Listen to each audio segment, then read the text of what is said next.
तो अब हमारा जो टॉपिक है ऊप का, उसमें हमने जो इम्पोर्टेंट चीज़ें पढ़ी हैं, अभी क्लासेस पढ़ी हैं, ऑब्जेक्ट्स पढ़े हैं। इनहेरिटेंस का मकसद ये होता है सिर्फ कि आपने एक क्लास बनाई है बीइंग अ पेरेंट क्लास, और उस पेरेंट क्लास को आपने इनहेरिट करना है चाइल्ड क्लास। सपोज़ मैंने कल आपको एक एग्जांपल दी थी, एक पर्सन है, उसके कुछ एट्रीब्यूट्स हैं, नेम, रोल नंबर तो सेपरेट आ गया। अब रोल नंबर किधर जाएगा? चाइल्ड क्लास में, ठीक है। अभी जैसे स्टूडेंट वाली है तो ये हमारी चाइल्ड क्लास कंसीडर होगी। It's not like a parent class.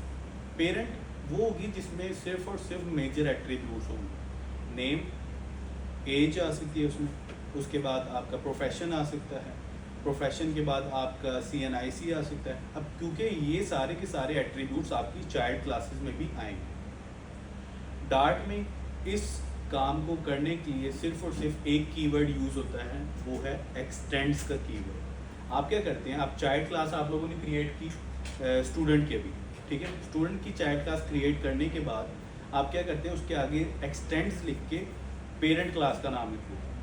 तो आप क्या कर सकते हैं, आप फिर अपनी पेरेंट क्लास को, एट्रीब्यूट्स को, उसके फंक्शनैलिटीज़ को भी एक्सेस कर सकते हैं चाइल्ड क्लास में। उसके बाद नेक्स्ट इंपॉर्टेंट चीज़ क्या आ जाती है आपकी?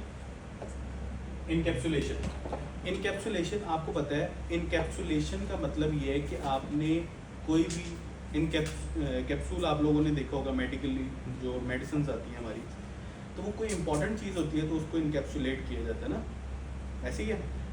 इसी तरह से हमारे जो प्रोग्रामिंग में अगर आप इनकैप्सुलेशन को देखें तो एक इम्पॉर्टेंट चीज़, एक इम्पॉर्टेंट वैल्यू, एक इम्पॉर्टेंट डाटा, उसको जब हमने सिक्योर करना हो आउटसाइड द क्लास, कि वो एक्सेसिबल ना हो। सपोज करें कि आप लोग कभी ये चाहेंगे कि आपका पासवर्ड किसी और के पास हो जाए, आपका बैंक बैलेंस किसी और को शो हो रहा हो।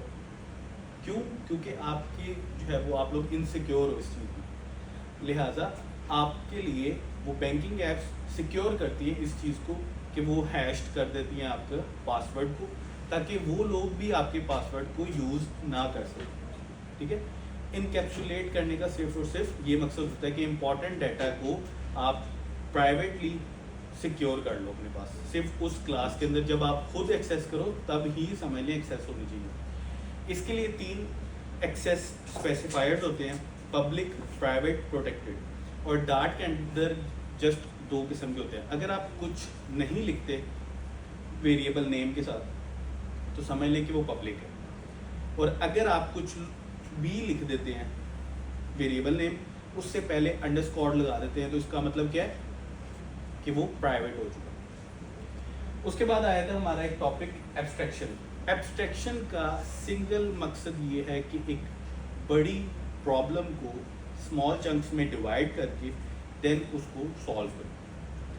सपोज करें मैं आपको कहता हूँ कि alpha tower, complete alpha tower के स्टूडेंट्स का डाटा कलेक्ट करें। 3 बंदों के लिए ये एक बहुत बड़ा टास्क है।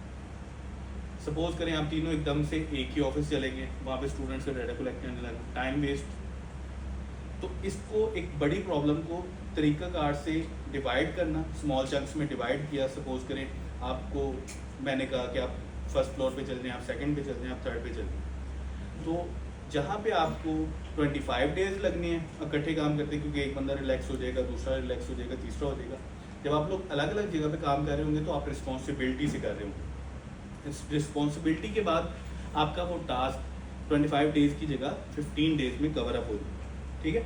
अब वो 15 डेज़ में कवर अप हो गया तो ये हमारा एब्स्ट्रैक्शन वाली पॉइंट में आ जाता है। एब्स्ट्रैक्शन पॉइंट में ये आता है कि आप एक लार्ज प्रॉब्लम को, कॉम्प्लेक्स प्रॉब्लम को आप स्मॉल चंक्स में डिवाइड करके उसको सॉल्व करें, और प्रॉब्लम को बेसिकली सॉल्व करना हमारा मकसद होता है। फिर आया था हमारा पॉलीमॉर्फिज्म। अभी इनहेरिटेंस का आपने पढ़ा कि जेनेरिक हम पेरेंट क्लास बनाते हैं और उसके देन एक्सेस करते हैं हम चाइल्ड क्लास में, ठीक है। पॉलीमॉर्फिज्म का एक मकसद है कि सपोज करें एक पर्सन है, वो एक फादर भी है, वो एक टीचर भी है, वो एक मतलब एट अ टाइम। सपोज करें मेरे रोल्स अगर आप देखें तो मैं एक भाई हूँ, मैं एक छोटा भाई भी हूँ, ठीक है, मैं एक बेटा हूँ, मैं एक देवर हूँ, ठीक है, मैं एक टीचर हूँ, मैं किसी जगह पे स्टूडेंट हूँ, मैं एक जगह पे एम्प्लॉय हूँ, एक जगह पे मैं CEO हूँ। ये सारे के सारे किसके रोल्स हैं? एक बंदे के। This is called polymorphism. कि पॉली का मतलब होता है मैनी, मॉर्फिज्म एक्स समझ लें, या उसके अपीयरेंस समझ लें, या उसका एक्शन समझ लें कि मैनी एक्शंस को पॉलीमॉर्फिज्म कहा जाता है, ठीक है। तो जब एक क्लास, पर्सन की क्लास आपकी डिफरेंट क्लासेस में यूज़ हो रही है एक ही बंदे के लिए, तो आप क्या करते हैं, फिर मेरे नाम की एक क्लास बना दो। अब वो बेटे के लिए भी यूज़ होगी, देवर के लिए भी यूज़ होगी, भाई के लिए भी यूज़ होगी, चचा के लिए भी यूज़ होगी। बात समझ आ रही है कि कुछ मेरे एट्रीब्यूट्स सब में सेम आएंगे, तो उस पर्पस के लिए आप उसको या इस कंप्लीट प्रोसेस को एक बंदे की या एक चीज़ की different uses, many forms, polymorphism, many forms, उसका मकसद क्या होता है? सिर्फ और सिर्फ, अब इसमें एक आ जाता है आपका ओवरलोडिंग। क्या आता है? Overloading and overriding. डार्ट में एक चीज इसमें से पॉसिबल नहीं। सर्च करें क्या है,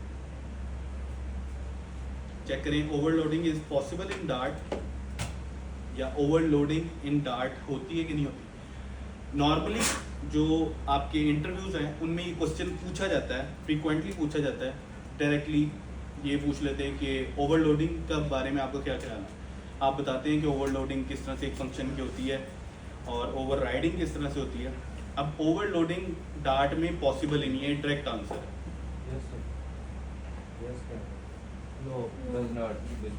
ठीक है, ओवरलोडिंग पॉसिबल ही नहीं है। डिफरेंट तरीक़ाकार से आप अडॉप्ट कर सकते हैं, लेकिन उसको हम नाम देते हैं ओवरलोडिंग का, पर वो ओवरलोडिंग होती नहीं है जो एक्चुअल में ओवरलोडिंग होती है। अभी जो मकसद है इसका सिर्फ ये है कि आंसर इज़ नो। अब बच्चे क्या करते हैं इंटरव्यू के अंदर, कहते हैं यस सर ओवरलोडिंग ये होती है, उसका ये मकसद है, ये होता है, वो होता है। वो कहते हैं जी डार्ट में हो रही है कि नहीं हो रही, डार्ट में पॉसिबल है या नहीं है। कहते हैं यस सर पॉसिबल है, सारी लैंग्वेजेस में पॉसिबल होता है। वहाँ पे ही आपके इंटरव्यू के नंबर डाउन होने शुरू होते हैं। एब्स्ट्रैक्शन का क्वेश्चन आता है, आप लोगों को पता ही नहीं होता कि वो जो है ना, आप लोग क्या कहते हैं कि एक बड़ी प्रॉब्लम को स्मार्ट तरीके से सॉल्व करने को एब्स्ट्रैक्शन कहते हैं, या सारी चीज़ का निचोड़ निकालने को एब्स्ट्रैक्शन कहते हैं।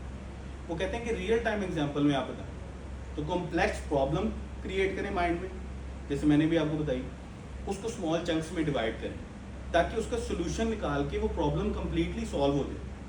हमारा मकसद ये नहीं होता कि हमने वो बस अगले को सिखाना है, हमारा मकसद होता है हमने अपना पॉइंट ऑफ व्यू डिलीवर करना है। बात समझ आ रही है? इंटरव्यू का एक्चुअल मकसद ही ये है कि आप अपना पॉइंट ऑफ व्यू अच्छे तरीके से डिलीवर कर रहे हैं। इनहेरिटेंस का क्लियर हो गया, पॉलीमॉर्फिज्म का मैनी फॉर्म्स, ठीक है, एट अ टाइम, वो मैंने आपको एग्जांपल एक दे दी है। अब मेरा पॉइंट ऑफ व्यू आप लोगों तक पहुंचा था, पॉलीमॉर्फिज्म का, इनहेरिटेंस का, ये मेरा पॉइंट ऑफ व्यू था। अब मैंने उसमें आप लोगों तक कहाँ तक डिलीवर किया, एंड रिजल्ट तक, कि मैंने आपको यहाँ तक बता दिए। इससे आगे कुछ पूछना है तो वो आप लोगों ने मेरे से पूछना।